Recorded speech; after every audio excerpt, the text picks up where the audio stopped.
세 영원한 분이 아니라 한 영원한 분으로 한 본질과 구별된 세 위격의 하나님. 하나님은 하나님을 떠나 자신이 가야 할 심판의 나라로 떠나간 영혼을 경고 삼아서 저에게 무엇을 알게 하시려는 것입니까? 만일 저희 영혼이 하나님을 갈망하게 된다면 저희는 종일 나의 하나님이 어디에 있느냐고 말하면서 주야로 회개의 눈물을 흘리며 눈물이 저희의 음식이 될 것입니다.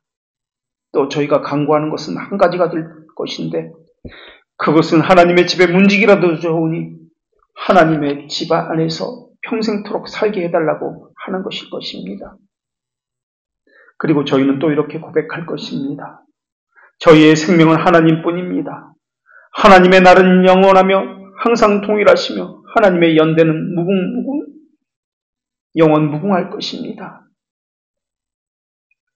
헌데 이러한 사람이 우리 가운데 누가 있습니까?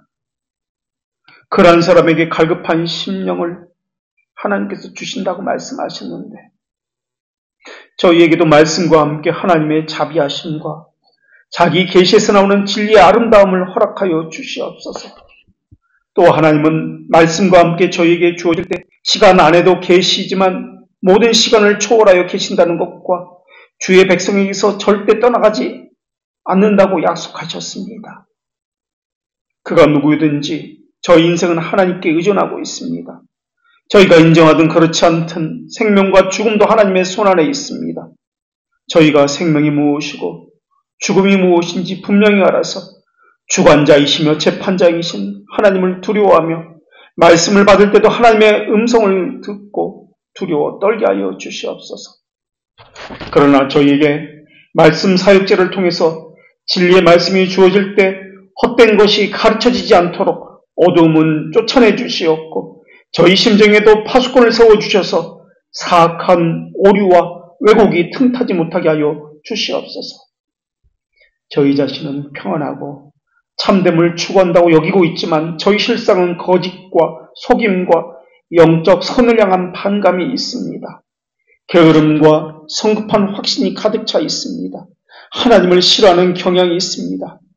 저희 자신에게 주어진 영적 의무와 질서도 싫어하는 그러한 경향이 있습니다. 하나님이시여 저희를 고쳐주시옵소서. 저희와 이곳에 만연한 어두움이 쫓겨나가게 하여 주시옵소서. 이곳이 은혜의 나라요 참된 하나님의 백성으로 온전히 하나님의 거룩한 이름에 합당한 영광이 있게 하여 주시옵소서. 말씀 가운데 임하시는 예수 그리스도의 이름으로 기도합니다. 아멘. 오늘 우리에게 주시는 말씀은 신약성경 사도행전 26장 28절의 말씀입니다. 하나님의 말씀을 봉독합니다. 하나님의 말씀을 경청하십시오. 아그리빠가 바울에게 이르되 내가 적은 말로 나를 권하여 그리스도인이 되게 하려 하는도다. 아멘. 오늘은 사례 15번째로 성령을 받았다 할지라도 유사 그리스도인이 될 수 있다는 말씀을 나누겠습니다. 발람이 이스라엘을 축복했을 때 발람에게는 하나님의 영이 임했습니다. 민수기 24장 2절에서 이렇게 하나님께서는 기록해 놓으셨습니다. 발람이 눈을 들어 이스라엘이 그 지파대로 천막 친 것을 보는데 그때 하나님의 영이 그 위에 임하신지라. 발람에게 하나님의 영이 갑자기 임했습니다. 발람이 원해서 하나님의 영이 그 위에 임한 것이 아닙니다. 민수기 24장 13절에 보면 발람이 이렇게 말을 합니다. 왕이 은금을 내게 줄지라도 여호와의 말씀을 어기고 선악간에 내 마음대로 행하지 못하고 여호와께서 말씀하신 대로 말하리라 라고 말입니다.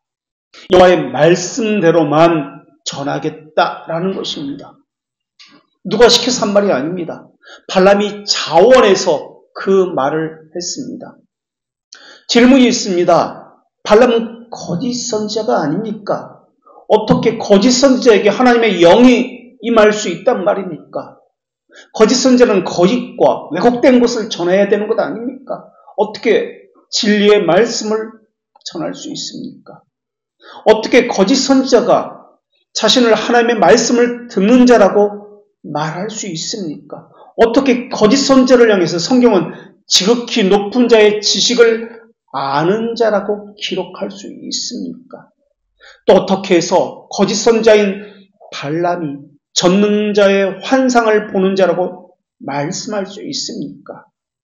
발람 자신도 자신을 눈을 뜬 자라고 말하고 있습니다. 그리고 하나님의 말씀을 들은 자라고 말하고 있습니다.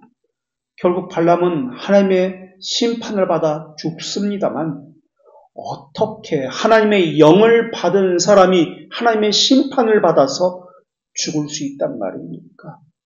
이것은 분명 무엇인가 잘못된 것 아닙니까? 하나님의 영을 받았는데 어떻게 거짓 선지자가 될 수 있습니까? 이것에 대해서 궁금합니다. 예, 그것에 대해서 답변 드리겠습니다. 신약 성경에서도 성령 귀를 내어 쫓았고 그리스도께 돌아왔던 사람 가운데 한 사람이 가롯 유다라고 기록하고 있습니다. 주여 주의 이름으로 귀신들도 우리에게 항복하더이다 라고 했던 사람입니다. 사울도 마찬가지입니다. 사무엘상 10장 10절에 보면 그들이 산에 이를 때 선지자의 무리가 그를 영접하고 하나님의 영이 사울에게 크게 임함으로 그가 그들 중에서 예언을 했다라고 기록하고 있습니다. 그래서 사울도 선지자 중에 한 사람이다 라는 속담이 생길 정도였습니다. 그렇다면 다시 질문하겠습니다. 하나님의 영은 가질 수 있지만 그리스도인이 아닐 수도 있다고 말하고 있는 것입니까? 하나님의 영을 받으면 하나님의 자녀가 되는 것 아닙니까? 누구든지 그리스도의 영이 있으면 그리스도의 사람이다 라는 것이 성경의 증언이지 않습니까? 예, 그것에 대해서 답변 드리겠습니다. 성경은 분명히 누구든지 그리스도의 영이 없으면 그리스도의 사람이 아니다라고 로마서 8장 9절에서 말씀하고 있습니다. 성령을 소유했다. 이것이 바로 성도의 참된 징표입니다. 성령께서는 분명히 마음의 갱신, 거듭남, 거룩과 성화에 효과적으로 주도적인 원리가 되셔서 영혼을 그렇게 변화시키십니다. 로마서 8장 26절에서도 이와 같이 성령도 우리의 연약함을 도우시나니 우리가 마땅히 기도할 바를 알지 못하나 오직 성령이 말할 수 없는 탄식으로 우리를 위하여 친히 간구하시니라라고 말씀하고 있습니다.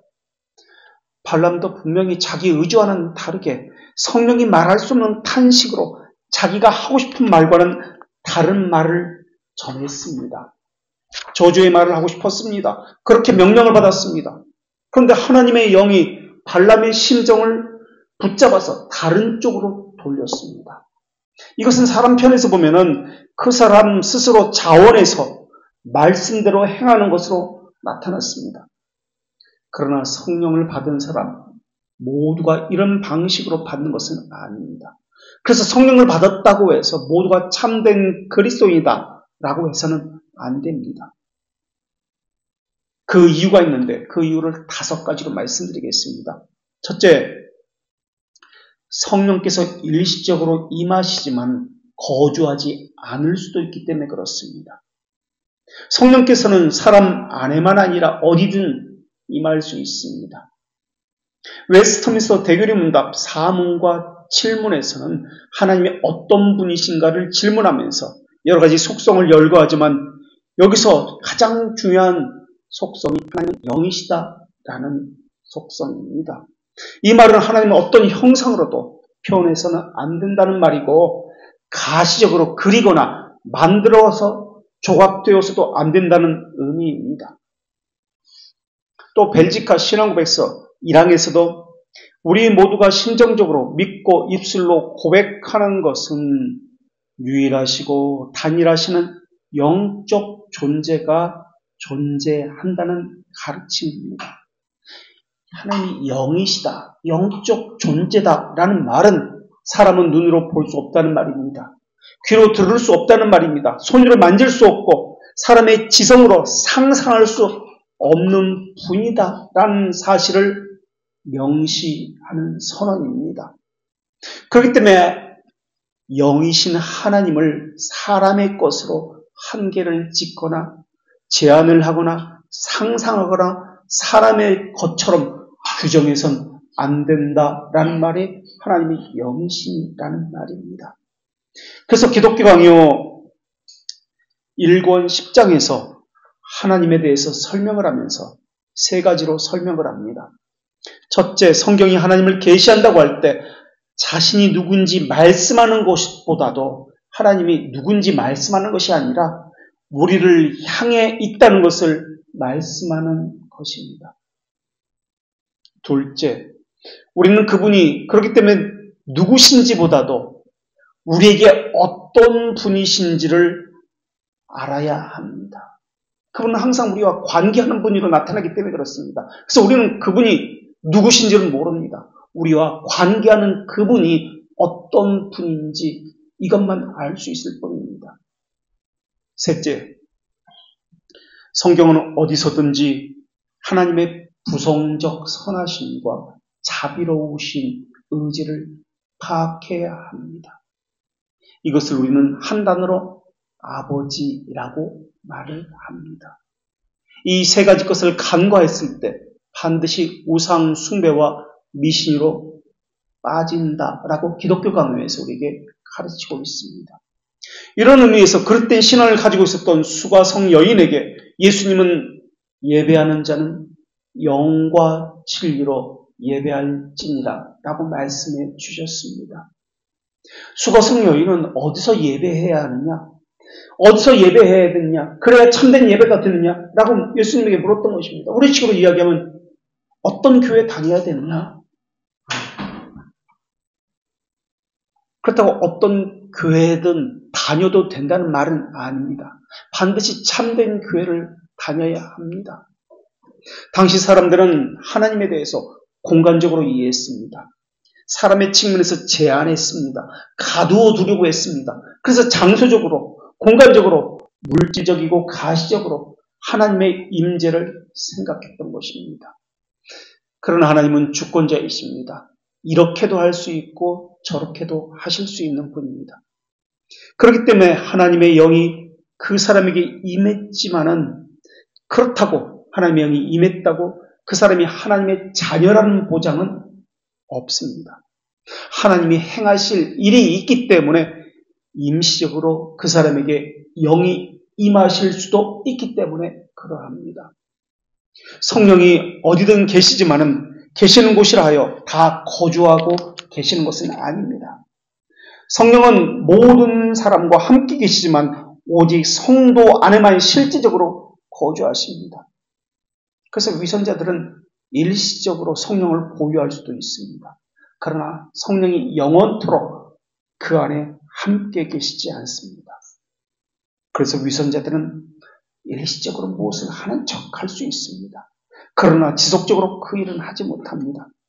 그들 안에 성령이 지속적으로 거하시지 않기 때문에 그렇습니다. 단지 하나님이 뜻하신 어떤 일을 위해서 그 목적으로만 잠깐만 함께 하실 수는 있습니다. 그래서 성령이 임해도 거짓 신자일 수 있습니다. 두 번째는 유사 그리스도인도 성령을 받을 수 있는데 그렇지 거짓 그리스도인일 수 있는 이유 두 번째는 성령은 보유할 수 있지만 성령으로 태어난 것이 아니기 때문에 그렇습니다. 그러나 모든 참된 그리스도인은 성령으로 태어납니다. 그러나 거짓 그리스도인은 성령으로 중생하지 않습니다. 성령으로 그리스도에게 접붙여지지 않습니다. 그래서 위선자는 성령의 인사는 받을 수는 있지만 은혜는 받을 수가 없습니다. 바람처럼 성령으로 인해 일시적으로 지혜의 말은 할 수 있지만 참된 구원에 이르지 못합니다. 성령께서는 조명의 방법으로 위선자를 잠깐은 깨우칠 수 있습니다. 그러나 성화의 방식으로는 그 사람 안에 계시지 않습니다. 죄를 깨닫게 하는 방식으로 그를 깨우칠 수 있지만은 회개의 방식으로 성령께서 그와 함께 계신 것이 아니기 때문에 그렇습니다. 그래서 위선자도 다른 사람들의 유익을 위해서 많은 일반 은총을 받을 수도 있습니다. 그러나 자기 구원을 위해서는 아무런 특별한 은총을 받지 못한 것이 위선자들의 모습입니다. 그래서 그들의 고백은 영적일 수 있습니다. 그러나 그들의 상태와 조건은 언제나 육적에 머물고 있습니다. 그래서 그 사람이 아무리 성령을 받아 예언한다 할지라도, 지혜의 말씀을 전한다 할지라도 자기 구원을 위해서는 아무것도 할 수 없습니다. 그 대표적인 사람이 바로 이 발람이었습니다. 발람에게는 회개의 방식이 전혀 나타나지 않았습니다. 지혜의 말씀의 방식은 나타날지 모르지만 그 사람에게는 성화의 방식, 거룩의 방식, 자신의 구원을 하는 그 방식은 전혀 볼 수가 없었습니다. 그래서 성령을 받았어도 그 사람은 유사 그리스도인일 수 있습니다. 세 번째 이유로는 성령의 임재가 있지만 종의 영으로서만 성령을 받을 수 있기 때문에 그렇습니다. 많은 사람들이 속박의 방식으로만 성령을 보유하고 있는 것이 사실입니다. 이들은 속박의 방식으로만 예배하고 섬기고 있습니다. 자원하는 기쁨이 없습니다. 속박의 방식으로 보유한다는 말은 성령께서 말씀과 함께 역사하시는데 말씀을 통해서 죄를 깨닫게 되고 책망하시는 분이로만 성령님을 보유하고 있다는 말입니다. 그 안에 숨겨진 위로, 그 안에 치유하신 하나님의 그 능력은 알지 못합니다. 그래서 속박의 영으로만 가지고 있는 그러한 사람들이기 때문에 기쁨이 없습니다. 생명이 없습니다. 자원하는 즐거움이 없습니다. 그들은 단지 속박, 눌리는 어감만 있습니다. 성령 하나님은 무한하시고 제한이 없으신 분입니다. 그래서 우리와 달리 정의와 자비를 동시에 행하실 수 있는 분입니다. 우리는 어떤 일을 할 때 둘 중에 하나만을 행합니다. 그러나 하나님은 그렇지 않습니다. 우리 생각으로 하나님의 정의와 하나님의 자비가 모순되고 충돌되는 것 같습니다. 죄들의 용서와 어떻게 심판이 함께 공존할 수 있단 말입니까? 그렇게 우리가 보기에 하나님은 다양한 의지를 가진 것처럼 보입니다. 그래서 우리가 지난주에 살펴본 것처럼 하나님을 후회하시기도 하고 이럴 땐 이렇게 하셨다가 저럴 땐 수시로 바뀌는 분처럼 우리 편에서 보면 보일 수 있는 것입니다. 그러나 하나님의 전능하신 지혜는 모순됨이 없습니다. 충돌됨이 없습니다. 모든 것을 지혜롭게 조화롭게 행하실 수 있습니다. 그 돌 모두를 만족시킬 수 있는 분이 하나님이십니다. 그래서 하나님은 말씀으로 책망하시지만은 징계하고 두렵게 하시지만은 동시에 그 징계와 책망 안에 숨겨진 위로와 자비와 격려와 또한 기쁨을 발견하기도 하십니다. 우리는 그렇게 하지 못하지만 하나님은 그렇게 하십니다. 그런데 이 사람은 성령을 받았습니다. 그러나 종의 영으로만 받은 사람이기 때문에 두려워하고 찔리고 억눌리고 죄에 대해서 책망만 있습니다. 거기서 오는 숨겨진 비밀인 위로, 기쁨, 자유를 느끼지 못하는 것입니다. 억압만 있습니다. 자유와 생명을 얻고 고통, 아픔, 찔림만 있습니다. 우리가 이미 율법의 기능에 대해서 배웠습니다. 그래서 종의 영은 율법으로 말미암아 죄와 율법의 저주를 깨닫게 할 뿐이라고 배웠습니다. 하나님에 대해서 생각할 때 두려움이 임하는 것도 성령님의 역사입니다. 말씀에 찔리는 것도 성령님의 역사입니다. 영혼 속에서 하나님의 진노를 인식하는 것도 성령님의 작용입니다. 그러나 그것만이 성령님의 작용 전부는 아닙니다. 그 성령님의 역사에는 위로, 기쁨, 자유함이 있습니다. 그런데 사람들은 위로, 기쁨, 평안, 자유 이것은 빼어버리고 죄를 깨닫는 것, 책망받는 것, 억압, 찔림 이것만 가지고 성령님의 임재를 이야기합니다. 성령께서는 종종 구원하시는 은혜 없이도 임하실 수 있습니다. 이것이 바로 가인에게, 유다에게, 발람에게 작용하신 성령의 역사입니다. 그들은 양자의 영을 받지 못했습니다. 그들이 받은 것은 종의 영입니다. 이와 같이 많은 사람들이 종의 영은 받았지만 자녀된 양자의 영은 받지 못했습니다. 그러면서도 자신이 성령이 함께 있다라고 착각하고 있습니다. 그 이유를 이렇게 듭니다. 죄를 깨달았기 때문에, 말씀을 듣고 양심이 찔렸기 때문에, 교회에 다니기 때문에, 섬기기 때문에 여러 이유를 듭니다. 그러나 그들 안에서는 기쁨이 없고 자유가 없고 생명이 없습니다. 행복이 없습니다. 물론 그들도 사울처럼 예언할 수 있습니다. 하나님의 영으로 기름을 받기도 합니다.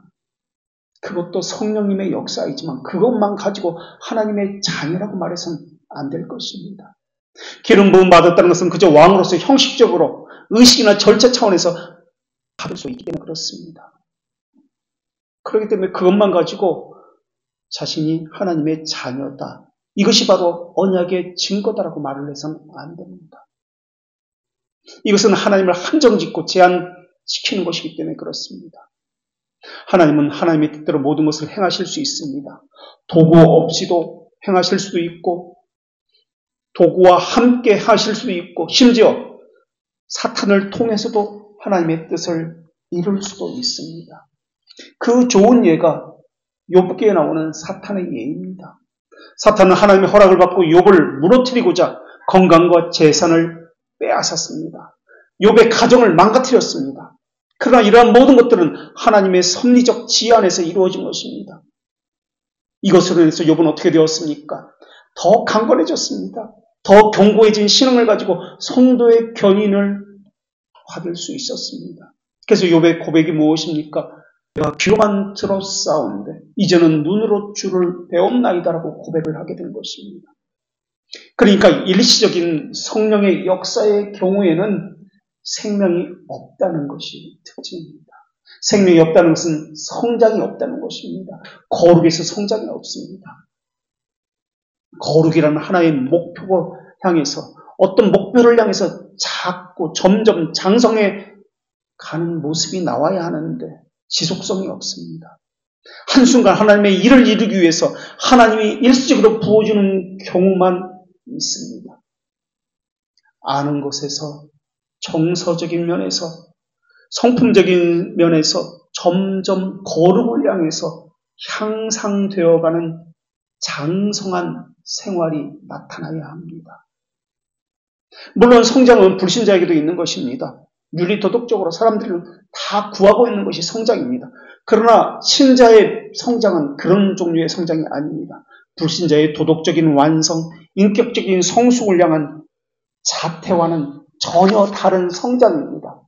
그 신자의 성장 안에는 근본적으로 다른 것이 있습니다. 참된 신자는 바로 그 부분에서 점점 자라갑니다. 유기된 자와는 점점 자라갈수록 전혀 다른 방향으로 자라가면서 더 선명해지고 더 명료해집니다. 참된 신자와 위선자의 다른 점이 무엇이냐면 참된 신자는 전적으로 주님께 자신을 전부 드린다는 측면에서 위선자와 다릅니다. 그러니까 불신자와 택자와의 차이점은 왕적 제사장의 사역이 나타난다는 점에서 다릅니다. 헌상이라는 기본 위치가 거기에 있습니다. 성령을 아무리 받았다 할지라도 주님께 자신을 드린다는 이 헌상의 정신이 없다면 그것은 구원 얻는 신앙이 아닙니다. 성령께서 임재하면 자신이 누군지 분명히 깨달아 가게 될 것입니다. 그리고 하나님이 나와 어떤 관계를 맺고 계시며 어떤 분인지 알아가기 때문에 자신을 하나님께 드리는 것이 점점 선명하고 명확하게 드러나게 될 것입니다. 자신이 계획했던, 구상했던 모든 것을 포기하게 될 것입니다. 그 사람의 모든 중심에는 주님이 나타나기 시작할 것입니다. 그래서 자신을 주님이라고 부르는 주인됨과 종됨의 그 관계가 완전히 나타나기 시작할 것입니다. 그런데 믿는다고 하면서 주님이라고 부르면서 자신을 드리기를 꺼려한다면 그 사람의 신앙생활의 목적은 주님을 부르는 신앙생활 아닙니다. 헌상의 정신이 아닙니다. 공리적인 목적에서 하려는 것입니다. 새로운 생명을 받은 중생자의 모습이 아닙니다. 이기적인 욕망에서 여전히 자기를 중심에 두고 그렇게 죽은 사람으로서 살아가는 것에 불과합니다. 새로운 생명을 얻었다면, 중생된 자라면 거기에는 분명히 생명이 있기 때문에 자라간다는 특징이 있습니다. 한순간 일시적인 것으로 끝나지 않습니다. 그래서 그리스도를 믿는다면 주님 중심이라는 명확한 생활의 선명함이 드러납니다. 무엇 때문에 못했다. 상황이 이래서 이랬다. 그런 변명이 있다는 말은 그리스도가 주인이 아니란 말입니다. 자기를 주님 앞에 전부 드렸다는 정신이 없기 때문에 이러한 말들이 나타나는 것입니다. 시간에 있어서, 물질에 있어서, 수고와 노력에 있어서 그것이 가시적으로 명확히 드러납니다. 외형적으로만 아니라 마음에서 내면에 기록된 하나님의 법에 의해서 이것이 나오기 때문에 그렇습니다. 그런데 그러한 내면의 법이 없으면, 그런 헌상의 정신이 없으면 겉으로는 그렇게 하지 않겠지만은 자기 내면에서는 거룩한 영적 선을 향해서 나아가는 것 꺼려하게 되어 있습니다. 그때 나타나는 것은 적당히입니다. 문화적으로, 도덕적으로, 형식과 의식으로만 행할 뿐입니다. 그것은 사람 앞에서 행하는 것이지 하나님 앞에서 행하는 것이 아닙니다. 윤리적으로 좀 더 지적인 것을 얻기 위해서, 좀 더 혜택을 받기 위해서 이런 자신의 이익을 고려해서 행할 뿐입니다. 여기에는 자기를 드린다는 헌상의 정신이 전혀 없습니다. 그래서 적당히 하는 겁니다.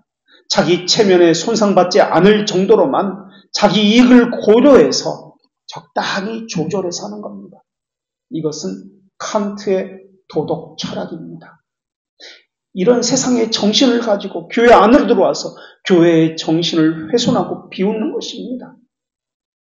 허물과 죄로 죽었던 너희를 살리셨도다 라는 말씀은 육신과 영혼이 분리되어 있는 것만을 말하는 것이 아닙니다.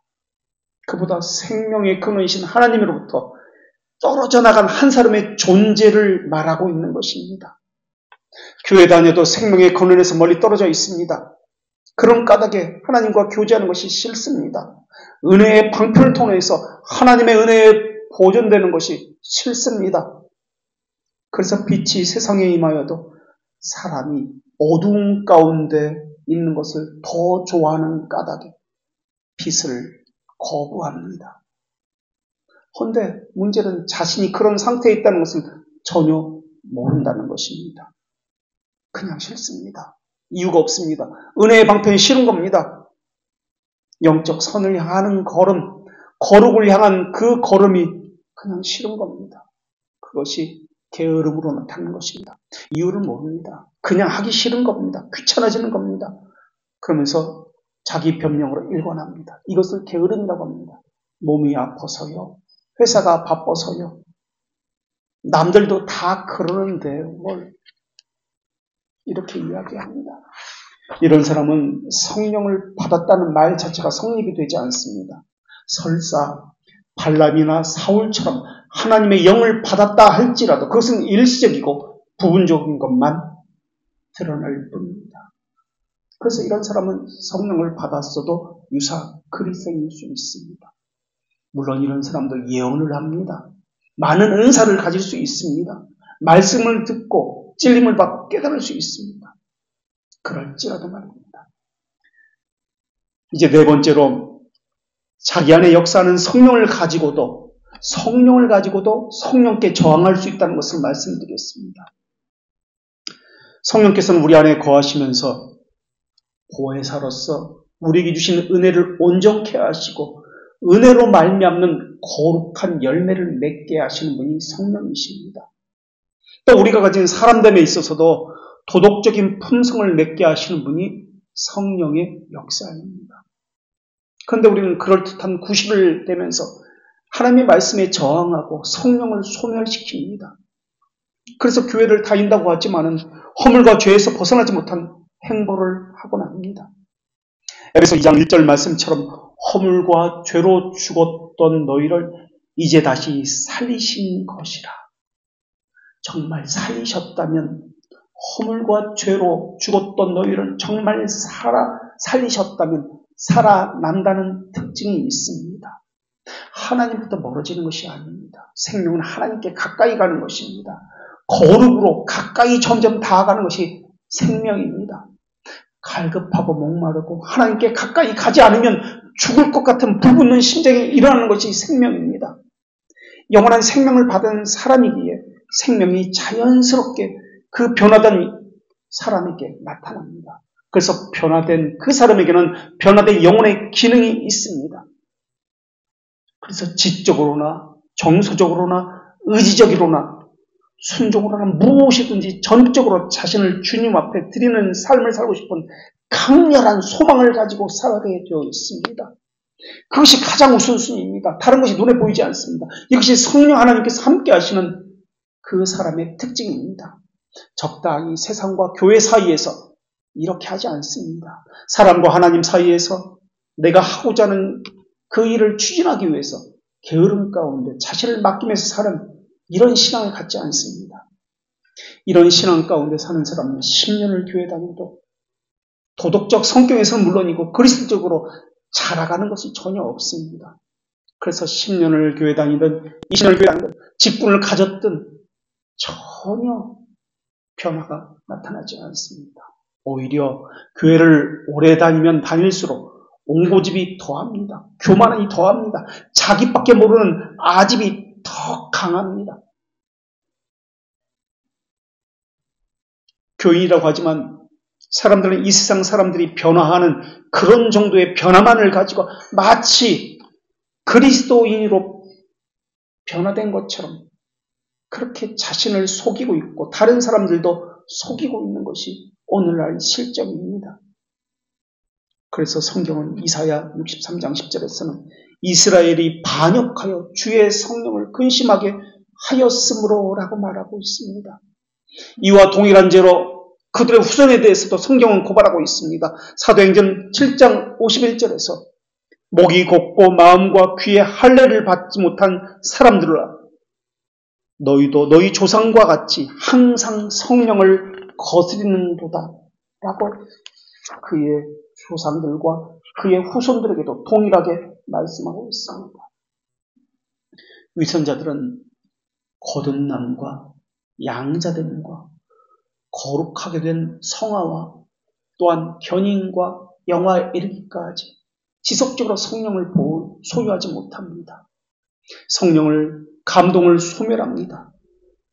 그래서 점점 하나님으로부터 멀어져 떨어져 나갑니다. 그래서 은혜 받는 것보다 더 중요한 것이 있는데 어떻게 은혜를 보존하는 것이 어떻게 해야 보존을 하느냐 이것이 더 중요하다고 말씀드렸습니다. 근데 사람들은 은혜만 받으려고 합니다. 은혜를 잃어버리지 않고 보존하는 것은 전혀 관심이 없어 합니다. 은혜를 받으려고 여기저기 찾아다닙니다. 그러나 은혜를 보존하려고 하는 하나님이 주신 은혜의 방편에 대해서는 전혀 무관심합니다. 은혜를 보존하지 못하면 결국 은혜 받는 것도 잊어버리고 무감각해집니다. 이 자리에도 그런 사람이 있을지도 모르겠습니다. 그들의 가장 큰 문제는 은혜를 받지 못하는 것이 아니라 은혜를 보존하지 못하기 때문에 은혜를 받지 못하는 것입니다. 은혜를 보존하지 못하는 사람은 세상에서 여러 가지 문제를 만났을 때, 마음에 여러 가지 문제가 생겼을 때 그 심상이 어떠한지로 알 수 있습니다.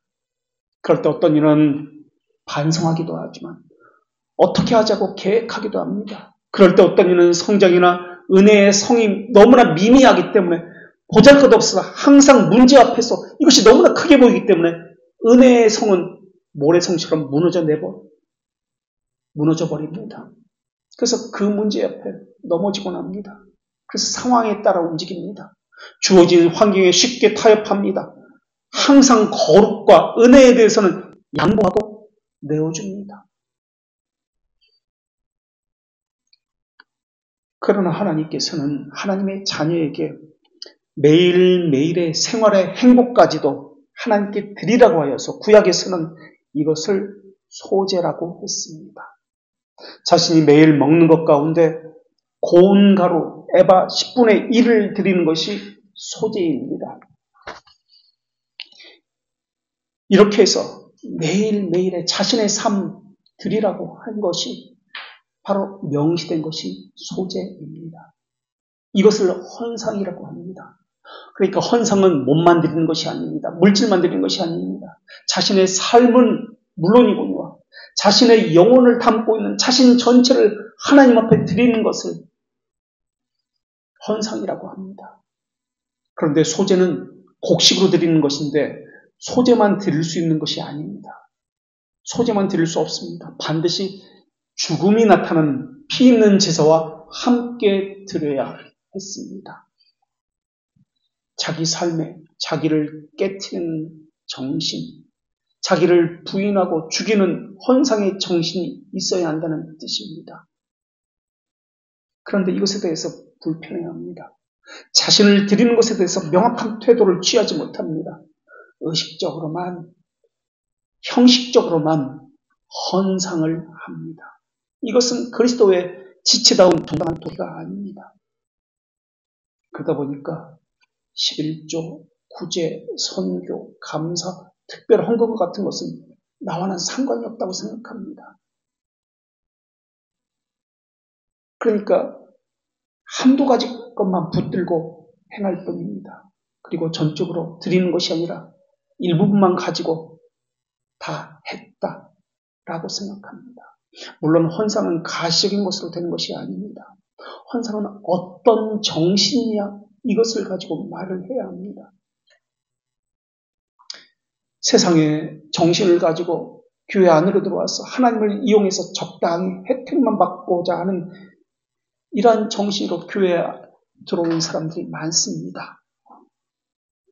이것은 거짓된 모습입니다. 이것이 바로 네 번째 증거인 성령을 가지고 성령을 정하고 있다는 말입니다. 이런 자들은 지성적인 갈구가 없습니다. 정서적인 간구, 순종하려는 의지적 간구, 갈망이 전혀 없습니다.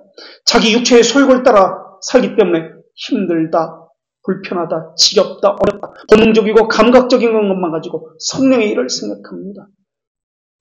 우리는 세상에서 어떤 귀하다고 여기는 사람을 만나면, 높은 분이라고 여기는 사람을 만나면 자기 옷깃을 여미고 두 손을 모아서 가지런히 경건한 태도를 취하고 인사도 공손히 합니다. 그렇게 하는 이유는 그의 가치를 표현하기 위해서 예의를 다하는 모양새입니다. 그렇다면 우리는 하나님에 대해서는, 사람들은 하나님에 대해서 어떻게 하고 있습니까? 하나님을 배우는 것에 대해서는 어떻게 하고 있습니까? 하나님의 명령한 것에 대해서는 어떻게 하고 있습니까? 그 모든 것이 성령 하나님의 역사와 관련된 것인데 많은 사람들은 그것을 거부하고 귀찮다고 여기고 있습니다. 이렇게 나를 힘들게 하고 불편하게 하는 것은 하지 않아도 된다고 자기 스스로 판단합니다. 자기가 판단자고 주관자입니다. 자기가 주인이 되어서 하나님의 일을 거부합니다. 바로 이것이 성령을 거부하고 있다는 뜻입니다. 그런 사람은 성령을 받아도 성령의 이름으로 행하고 있다 할지라도 유사 그리스도인일 수 있습니다. 성령을 받아도 거짓 그리스도인일 수 있는 증거 다섯 번째는 성령을 보유하고도 용서받을 수 없는 죄를 지을 수 있다는 것을 통해서 나누겠습니다. 질문이 있습니다. 말씀을 듣기 전에 질문이 있습니다. 사람은 누구나 죄를 지을 수 있는 것 아닙니까? 어떻게 죄를 짓지 않을 수 있습니까? 아무리 성령님이 역사한다 할지라도 사람은 연약해서 죄를 지을 수 있는 것 아닙니까? 그런데 지금 다섯 번째 증거로 성령을 보유하고도 용서받을 수 없는 죄를 지을 수 있다는 것을 말하고 있습니다. 성경에서는 의인이 하나도 없다고 말하고 있지 않습니까? 모두가 타락하여서 죄가 타락하다고 말하고 있지 않습니까? 예, 맞습니다. 성령을 온전히 보유하면 그 누구도 성령을 거슬려 어떤 죄도 지을 수 없습니다. 그러나 이 땅에서는 그것이 불가능합니다. 사람들은 성령을 어느 정도만 소유하고 있습니다. 성령님은 하나님이기 때문에 하나님을 양이나 질로서 표현하는 것은 잘못된 표현 방식이지만 우리 측면에서는 그렇게 표현할 수밖에 없는 것도 사실입니다. 성령께서 그 속에 역사할 때 그 사람은 죽음에 이르는 죄를 지을 수가 없습니다. 죄를 아예 지을 수가 없습니다. 성령께서 역사하는. 요한 1서 3장 9절에서도 하나님은 하나님께로부터 난 자마다 죄를 짓지 아니하나니라고 말씀하셨기 때문에 그렇습니다. 그러나 육신으로 신앙을 고백하는 죄인은 죄를 짓게 됩니다. 왜냐하면 그 사람은 성령을 보유하지 못했기 때문에 육적이고 감각적이기 때문에 그렇습니다. 성령을 어느 정도만 보유한 사람이 이러한 죄를 짓습니다. 위선자들이 그렇습니다. 그들을 가리켜서 성령에 참여한 자라고 말씀하고 있습니다. 히브리서 6장 4절 이하의 말씀에서도 한 번 빚을 받고 성령 하늘의 은사를 맛보고 성령에 참여한 바 되고 하나님의 선한 말씀과 내세의 능력을 맛보고도 타락한 자들은 다시 새롭게 하여 회개할 수 없나니라고 말씀하고 있습니다. 심판을 받은 자들인데 그들도 성령의 빚을 받았다고 말씀하고 있습니다. 하늘의 은사를 가졌다고 말씀하고 있습니다. 성령에 참여한 자라고 말씀하고 있습니다. 하나님의 선한 말씀을 듣고 깨달았고 내세의 능력을 맛보았다고 말하고 있습니다. 그런데도 타락했다라고 말씀하고 있습니다. 이런 사람의 대표적인 사람이 누구입니까? 가룟 유다입니다. 바울을 떠나 세상으로 나아간 데마가 또한 그러한 사람입니다. 성령을 받으면 구원해진 거 아닙니까? 만약에 성령을 받은 것이 구원받은 사람의 증거고 표시라고 한다면 데살로니가전서 5장 19절에서 성령을 소멸하지 말라라는 말씀은 하지 않았을 것입니다. 그러나 하나님은 데살로니가전서 5장 23절에서 평강의 하나님이 너희를 온전히 거룩하게 하시고 또 너희의 영과 혼과 몸이 우리 주 예수 그리스도께서 강림하실 때 흠없이 보존되기를 원하노라. 너희를 부르시는 이는 미쁘시니 그가 또한 이 모든 것을 이루시리라 라고 하셨습니다. 거룩이 부분적이고 한순간만 있다가 사라진 것이 아닙니다. 주께서 그것을 이루시기 때문에 그렇습니다. 성령께서 함께 하시면 주께서 강림하실 때까지 그 사람을 흠없이 계속해서 보존하신다고 말씀하셨습니다. 물론 이 땅에서는 완전하지 않습니다. 때로는 넘어집니다. 실패도 있습니다. 죄를 짓기도 합니다. 그러나 하나님의 자녀는 반드시 거룩을 향해서 점진적으로 자라간다는 특징이 있습니다. 그래서 성령께서는 한순간만이 아니라 일순간만이 아니라 지속적으로 그 사람을 붙들고 계십니다. 그리고 그 사람을 지속적으로 만들어 가십니다. 에베소 2장 10절의 말씀을 보면 우리는 그가 만드신 바라 그리스도 예수 안에서 선한 일을 위하여 지으심을 받은 자니 이 일은 하나님께서 이전에 예비하사 우리로 그 가운데 행하게 하려 하시니라 라고 말씀하고 있습니다. 이 말씀처럼 하나님의 자녀에게는 분명한 목적이 있습니다. 그 목적을 향해 나아가는 분명한 목표가 있습니다. 서울이면 서울로 가는 길이 제시되어 있는 것처럼 신자에게는 분명한 목적과 목표가 있습니다. 그 목적지를 향해서 목표를 향해서 나아가지 않는다면 왜 그런 것입니까? 신자가 아니기 때문에 그렇습니다. 길을 가다가 잘못 들을 수는 있습니다. 그러나 반드시 그 목적지를 향해서 가게 되어 있습니다. 신자라면 어떤 목적지입니까? 거룩의 완성이라는 목적지입니다. 거룩의 완성이라는 목적지를 향해서 도달하게 되어 있습니다. 그것이 하나님이 정하신 것이기 때문에 그렇습니다. 성령께서 우리에게 함께 하시는 이유이기 때문에 그렇습니다. 그래서 자연스럽게 우리에게는 목적이 생깁니다. 그 길을 가는 것도 자연스러운 것입니다. 시편 1편은 복 있는 사람이 어떻다는 말씀이 나옵니다. 우리가 얼마 전에 창세기 1장과 그 창세기 1장의 아담의 존재 이유, 에덴 동산에서의 아담의 존재 이유에 대해서 배웠습니다. 그리고 시편 1편과 시편 110편을 비교해서 동일하다는 것을 살핀 적이 있습니다. 복 있는 사람은 악인들의 꾀를 따르지 아니하며 죄인들의 길에 서지 아니하며 오만한 자의 자리에 앉지 아니하고 오직 여호와의 율법을 즐거워하며 그의 율법을 주야로 묵상하는 자로다 라고 시편 1편 1절과 2절은 말씀하고 있습니다. 시편 1편에서는 악인과 의인을 대립시켜 놓고 있습니다. 그리고 악인에게는 그들만 가진 사상과 이론이 있다는 것을 말씀하고 있습니다. 여기서 에싸라는 단어를 사용해서 악인의 자태를 설명합니다. 악인들의 꾀라고 할 때 이 에싸라는 단어는 모의하다, 계획하다, 작전을 세우고 꾀하다라는 뜻을 가진 단어입니다. 그러니까 악한 자들은 자기들 나라에서 자기들끼리 세우는 모의, 그들이 가진 사상이 있다는 겁니다. 그들만이 주장하는 그 주장이 있다는 것입니다. 또 악인들과는 다르게 의인들의 길을 말씀하는데 의인은 죄인의 길에 서지 아니하며라고 말씀하고 있습니다. 죄인들의 길은 그들만이 가고자 하는 길이 따로 있습니다. 의인은 의인들이 가고자 하는 길이 따로 있습니다. 그들 모두는 각자 서로 다른 길을 가고자 합니다.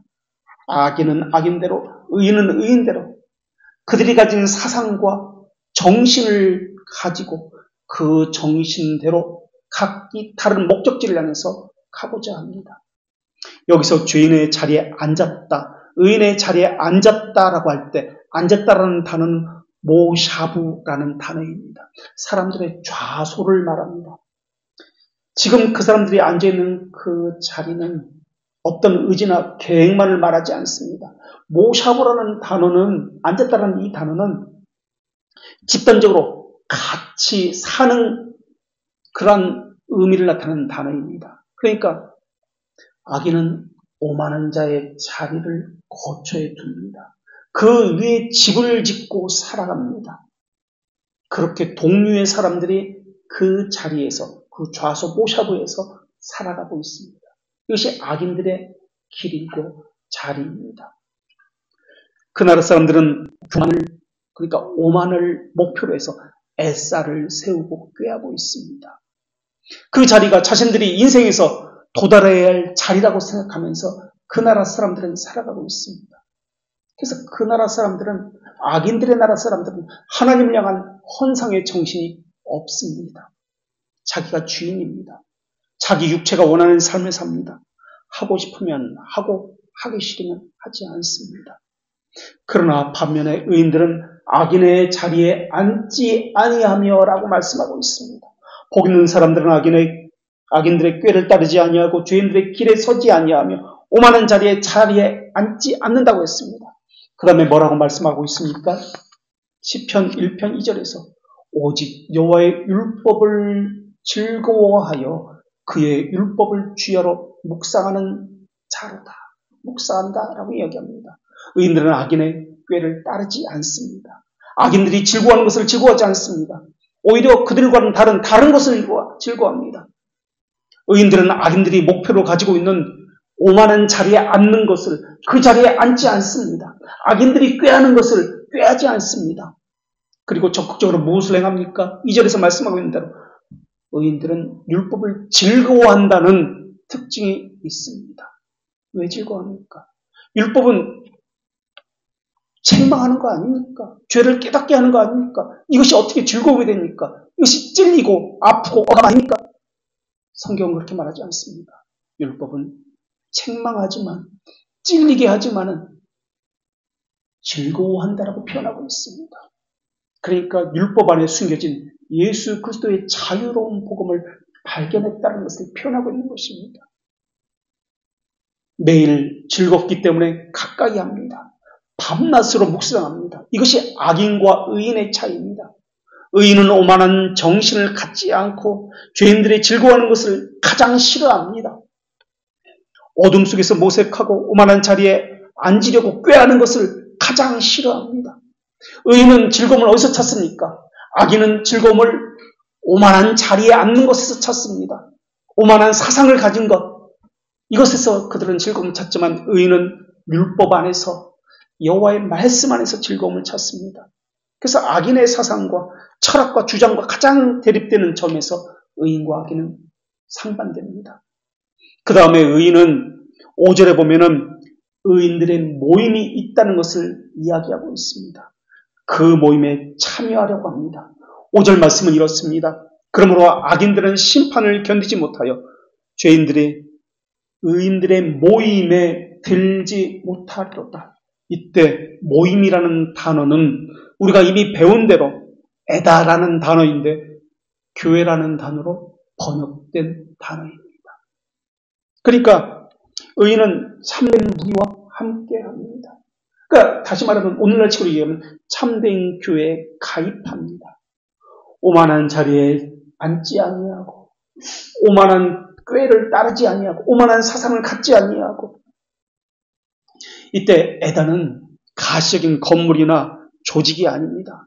거룩한 하나님의 백성들의 무리를 이야기합니다.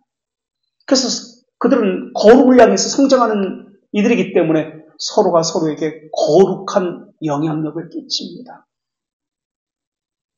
그들은 서로가 함께 거룩의 완성을 위해서 함께 성장해 가는 사람들입니다. 그들이 모인 무리를 에다라고 이야기합니다.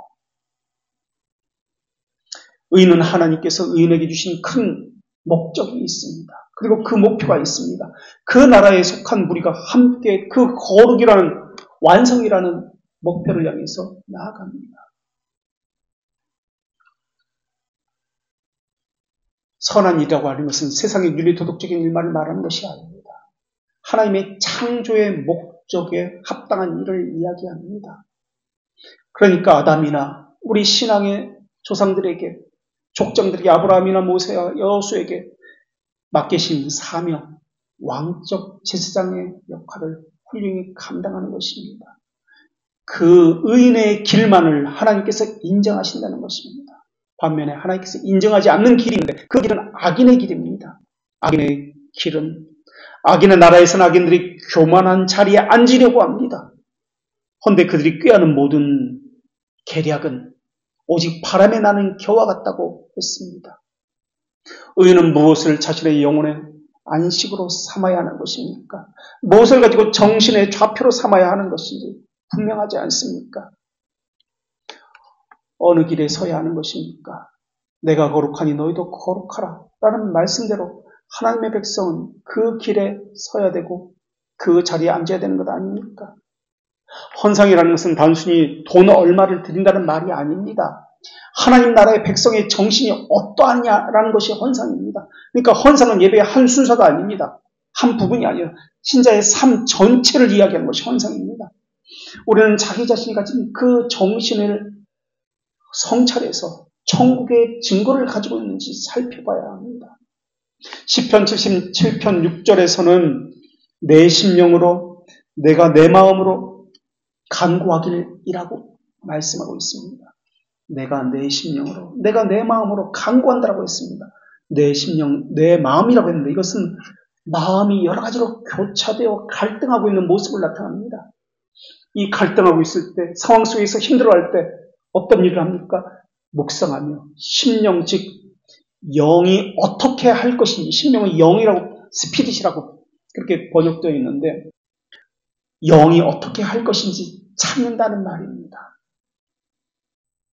자기 영혼의 상태에 대해서 깊은 관심을 기울이고 있다는 말입니다. 이 본문은.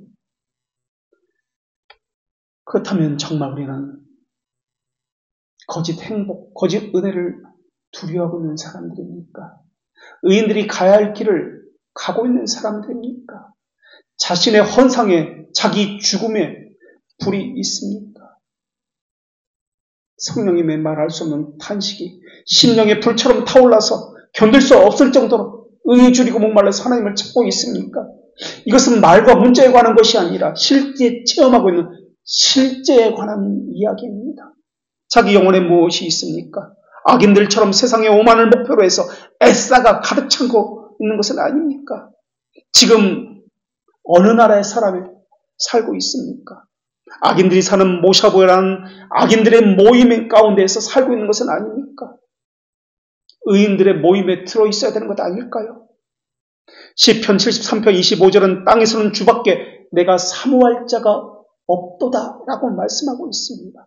의인은 거룩한 소원이 가득합니다. 의인은 악인들이 즐거워하는 것을 즐거워하지 않습니다.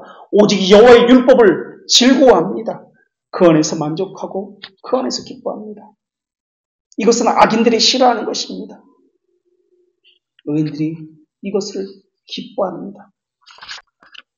그렇기 때문에 의인은 자기 심정을 살펴서 자신을 헌상에 내어주고 헌상의 정신으로 삼습니다. 그 나라 백성은 모두가 거룩을 추구합니다. 하나님의 말씀을 기뻐하고 즐거워합니다. 그 나라 백성들은 그리스도를 닮기를 원하고 있습니다. 천국은 모두가 가는 나라가 아닙니다. 악인은 갈 수가 없습니다. 죄를 가지고도 갈 수 없는 나라가 천국입니다. 그렇다면 그것을 위해서 우리는 어떤 상태에 있으며 무엇을 하고 있습니까? 거룩을 향한 영혼의 맥박이 뛰고 있습니까? 혹시 죽은 자와 같이 영혼은 은혜의 생명을 거부하고 있는 것은 아닙니까? 생명으로 인도하는 말씀을 싫어하고 있는 것은 아닙니까? 혹시 악인의 자리에 앉아서 자신의 안일함과 관심사를 성취하고 그러기 위해서 꾀를 내고 애써 하는 것은 아닙니까? 죄를 정말 단호히 끊고 있습니까? 혹시 악인의 길에 앉아서 죄인의 길을 도모하고 있는 것은 아닙니까? 사람들은 자신의 상태에 대해서 잘 알지 못합니다. 그러다 보니까 자기도 모르는 사이에 죄가 날마다 쌓여가서 그 죄가 하나님을 향한 실증으로 나타난다는 것을 모르고 있습니다. 그래서 은혜의 방편을 향해서 게으름을 조장하고 있습니다. 그래서 많은 사람들은 무감각한 중에 자신의 영혼을 방치하고 있습니다. 그리고 악인의 자리에 앉습니다. 소재를 들이듯이 매일매일의 죄를 회개하면서 자신을 살펴하는데 그렇게 하지 않습니다. 겨우 어쩌다가 한번 생애적인 은혜를 받는 일이 내게는 안 오나 그렇게 수동적으로 막연하게 생각하는 것이 전부입니다. 복권에 당첨되듯이 어떤 신령한 목사를 만나서 생애적인 말씀 듣기만을 바랄 뿐입니다. 교회만 옮기면은 목사만 바뀌면은 저절로 내가 바뀌어진다고 생각합니다. 아닙니다. 여기서 그러면 저기서도 똑같습니다. 거기서 그러면 여기서 똑같습니다. 그 사람 자체가 바뀌어야지 절대 되지 않습니다. 그리스도의 몸의 일부가 되는 것은 신비에 속한 것이고 신비한 연합체를 이루는 것인데 교회만 바뀐다고 목사만 바뀐다고 되는 것이 아닙니다. 교회를 다닌다고 말하지 말고 내가 누구인지 말을 해야 합니다. 내가 어떤 교회를 다닌다고 말하지 말고 내가 가진 사상이 무엇인지 정신이 무엇인지 다시 정밀하게 살펴보아야 합니다. 무엇을 기반으로 인해서 세워진 신앙인지 철학적 신념인지 참된 믿음 위에 세워진 신앙인지 하나하나 점검받아야 합니다. 기도도 하고 찬송도 부르지만 이런 종교적인 의식으로 자기가 가진 정신이 무엇인지 증명되는 것이 아닙니다. 시편 기자처럼 자신의 마음과 심정을 하나님의 영으로 세밀하게 말씀 묵상을 통해서 살펴야 합니다. 파수꾼을 세워서 자기 생각과 자기 심정을 살피고 지켜야 합니다. 다시 묻겠습니다. 그리스도의 아름다움과 은혜로움이 강권하고 있습니까? 지옥을 두려워하기보다 하나님을 더 사랑하고 있습니까? 말씀을 들을 때 찔림과 책망과 압박을 느끼기도 하지만 그 안에 감추어진 하나님의 위로와 자비하심을 경험하고 있습니까? 죄를 짓지 않게 해달라고 유혹과 환경을 항상 경계하고 있습니까? 의인이 가야 할 길이 어디인지를 생각해 보십시오. 우리는 성령의 역사라고 하면 나도 성령 받게 주시옵소서라는 이런 식의 기도만 생각합니다. 그러다가 아무런 느낌이 없고 어떤 현상이 없으면 나는 아직 성령 받지 못했네 라고 안 됐나 보다 라고 거기서 그만둡니다. 성령께서 이상한 현상을 일으키는 분으로만 생각하는데 절대 그렇지 않습니다. 성령께서 무엇을 하시려고 나같이 죄 많은 사람 속에 와 계시는가? 이것을 생각해야 합니다. 우리는 그런 것을 생각하지 아니하고 성령이 우리 안에 온다, 안 온다 이것만 가지고 신경 씁니다. 그러니까 가시적인 것만 가지고 성령의 역사를 생각한다는 겁니다. 성령께서 하시는 일은 그런 것 아닙니다. 우리 구원을 위해서 우리에게 적용하시는 일이 성령께서 하시는 것입니다. 그리스도를 소유하게 되면 어떻게 됩니까? 저들의 용서함을 받는 것뿐만 아니라 그리스도를 본받아 그리스도께서 이루신 효력을 자기에게 적용하고 보존하려고 애를 쓰게 됩니다. 더 거룩해지려고 노력하게 됩니다. 이것이 성령이 역사하신 결과입니다.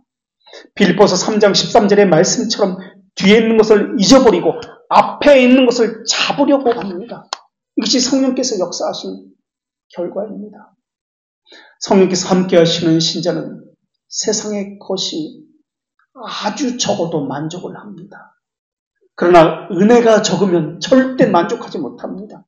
항상 더 많은 믿음을 원하고 어떻게 해서든지 죽은 자 가운데서 부활에 이르기를 간절히 원하는 것이 성령께서 역사하신 결과입니다.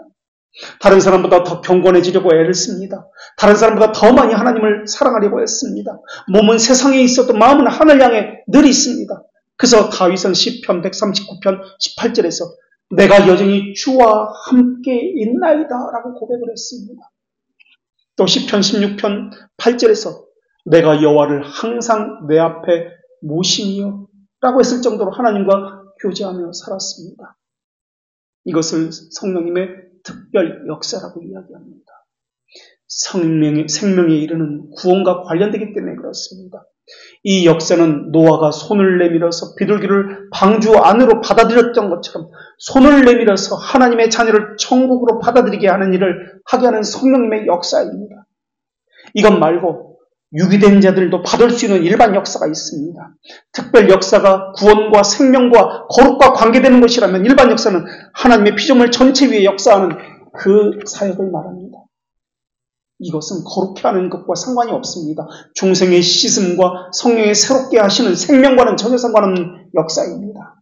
발람에게 중생의 씻음이 있었습니까? 성령의 새롭게 하심이 있었습니까? 없었습니다. 이런 것과 마찬가지입니다. 가룟 유대에게 그리스도의 성품을 본받아 거룩의 진보가 생명이 지속적으로 없었던 것과 마찬가지입니다. 가인이 자기 동생을 죽였을 때 무엇이라고 이야기합니까? 자기 살 궁리만 했습니다. 하나님께 자기 이익을 구했습니다. 이것과 마찬가지입니다. 사울 왕이나 발람이나 이들은 하나님의 역사의 한 부분에만 기여했을 뿐 그들은 자신의 영혼을 거룩해 하심과는 전혀 상관없이 행했습니다. 그렇기 때문에 성령을 받았다 할지라도 그 사람은 유사 그리스도인일 수 있습니다. 기도하겠습니다. 하늘과 땅과 그 사이에 보이지 않는 모든 것을 지으신 창조주 삼위동지대 하나님, 저희는 세상에서 여러 가지 문제를 만나서 마음에 소용돌이 치는 상황과 또한 문제를 가지고 살아가고 있습니다. 어느 날은 이상한 꿈을 꾸었기 때문에 두려워하면서 조심스러워하고 또 어느 날은 좋은 꿈을 꾸었기 때문에 하루 종일 무슨 좋은 일이 있나 기대하며 살고 있는 것이 저희들입니다. 이렇게 저희들은 감각적이고 감정적인 존재인데 하나님은 말씀으로 저희에게 역사하셔서 이성과 지성에 먼저 말을 거셨습니다. 그만큼 정신과 사상의 문제는 중요한데 저희는 그것보다 감정을 중요하게 여겨서 저희 기분이 다치지 않게 되기를 더 바라고 있습니다. 저희 감정이 좋으면 은혜 받았다고 하고 저희 감정이 좋지 않으면 상처받았다고 하여서 심지어 교회까지 멀리하곤 합니다. 그 모든 것이 사탄의 시험에서 비롯된 것인데 생명을 잃고 하나님으로부터 멀어진 것은 저희 자신인데 그것을 알지 못하고 저희 자신의 감정에 자존심을 보호하려고 하고 있습니다. 이성이 있고 좀 더 나이가 있고 연륜이 있는 사람은 자기 감정보다도 자기가 어떤 이익을 얻고 무엇을 위해 살고 있는지 냉철하게 생각할 것입니다. 그래서 감정에 따라 하지 아니하고 이성과 바른 것을 위해서 행할 것입니다. 사람의 일도 그러한데 영혼에 죽고 사는 문제를 가지고 사는 저희는 더더욱 어찌해야 할지 살펴야 할 것입니다. 상황이나 사람에게 부딪혀서 무슨 문제를 만났을 때 저희가 어떤 존재인지 드러납니다. 저희 믿음, 그 견고함이 너무나 미미하고 보잘것없어서 거대한 문제 앞에서는 사실 그것은 거대한 것이 아니고 아주 작은 속이는 것이지만 저희는 거대하고 넘지 못할 것이라고 지레짐작하고 생각합니다. 성령님이시여, 하나님의 영원하고 무한하심이 어떠한지 안다면 세상의 피조물은 하나님의 섭리와 지혜를 어찌할 수 없다는 것을 알 텐데 저희가 서 있어야 할 자리는 어디입니까? 저희들이 가야 할 길은 어디입니까? 성령님의 주장과 인도하심을 받아서 성령을 쫓아서 거룩한 행보를 해야 하는 것 아닙니까? 저희가 모인 이 교회는 어떤 나라의 행보를 하고 있는 것입니까? 성령님의 가르침과 그렇지 아니한 것을 판별해가면서 건전한 것을 세우고 죄는 버리면서 거룩은 보호하고 거룩한 지경을 넓혀가야 되는 것 아닙니까? 저희로 하여금 의인의 길을 걷게 하시옵고 의인의 자리에 앉게 하여 주시옵소서. 거룩한 성령을 주시어 저희를 빚어가시는 우리 주 예수 그리스도의 이름으로 기도합니다. 아멘.